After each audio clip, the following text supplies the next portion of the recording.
સુરત જિલ્લામાં સરકારી જમીન પર ગેરકાયદે ઝીંગા તળાવના દબાણો દૂર કરવા 2 વર્ષ પહેલા એનજીટીના આદેશને પણ નહીં ગાંઠતા હોવાની રાવ સાથે કોંગ્રેસ અગ્રણી દર્શન નાયકે લેખિત રજૂઆત કરી હતી। સુરતના દરિયાઈ વિસ્તારમાં સરકારી જમીન પર ગેરકાયદેસર દબાણ કરી મોટા પાયે ગેરકાયદેસર રીતે ઝીંગાના તળાવો બનાવી દેવામાં આવ્યા છે, જેને લીધે સમગ્ર વિસ્તારના પર્યાવરણ અને લોકો આજીવિકા પર અસર થઈ રહી છે।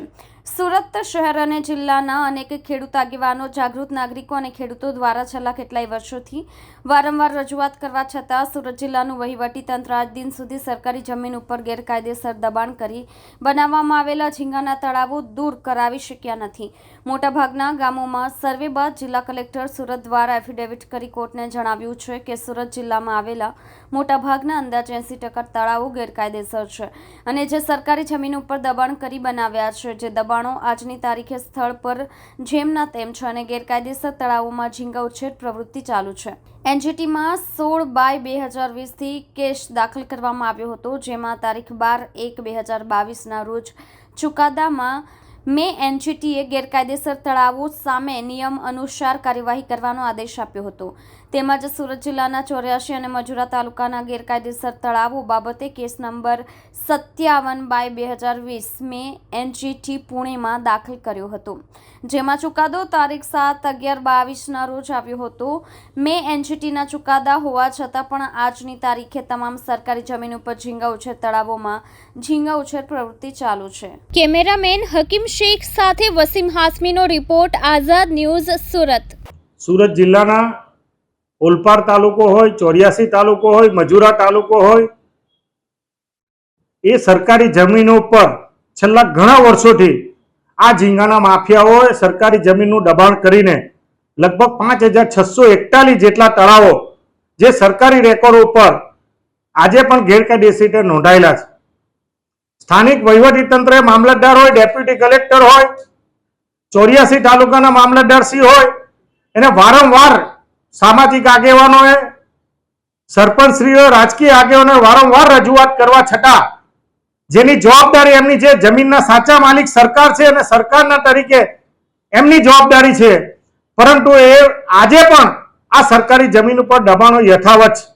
આ અનુસંધાનમાં 2020માં નેશનલ ગ્રીન ટ્રિબ્યુનલમાં એક હુકમ અંતર્ગત સુરતના તત્કાલીન કલેક્ટરે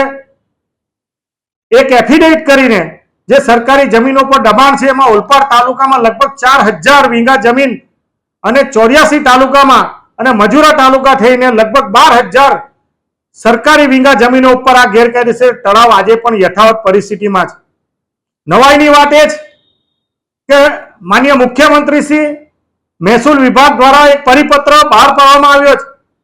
કે સરકારી જમીનો ઉપર જે દબાણ હોય એને તાત્કાલિક દૂર કરી એને માર્કિંગ કરી અને સંપૂર્ણ નોંધ સાથે સ્થાનિક મામલતદારશ્રી હોય, કલેક્ટરશ્રીએ રાજ્ય સરકારને મોકલવાનું હોય, પરંતુ આ ફટવો ફક્ત ને ફક્ત સામાન્ય માણસો માટે છે। આવા ઝીંગાના માફિયાઓ માટે આજે પણ એ ફટવો દૂર છે। નવાઈની વાત એ છે કે વારંવાર રજૂઆત કરવા છતાં આજે પણ માન્ય કલેક્ટરશ્રીને વિનંતી કરી રૂબરૂ મળીને કે અમારા ખેડૂતોને 24 કલાક વીજળી મળતી નથી, વીજળીના કનેક્શનો મળતા નથી, બીજી બાજુ આ સરકારી જમીન ઉપર ગેરકાયદેસર રીતે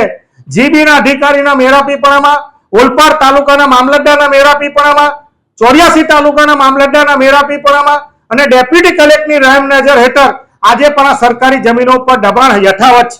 ચોમાસા દરમિયાન સરપંચશ્રીઓને નોટિસ આપવામાં આવે છે કે આવી જગ્યાએ તમારે તાત્કાલિક દૂર કરવા જોઈએ, પરંતુ આ ઝીંગાના માફિયાઓને ચોમાસા દરમિયાન બચાવવામાં આવે છે। હાલમાં પણ સરકારી રેકોર્ડ પ્રમાણે ડીએલઆર નો રેકોર્ડ છે કે તાત્કાલિક અસરથી આ સરકારી જમીન ઉપર દબાણ છે દૂર થવા જોઈએ, પરંતુ વહીવટી તંત્રની બેદરકારી, વહીવટી તંત્રના મેરાપીપણામાં અને રાજકીય આગેવાનો અને રાજકીય મંત્રીઓની સાથે મેરાપીપણામાં આ પ્રકારનું કૃત્ય સરકારી જમીનો પર આજે પણ દબાણ યથાવત છે।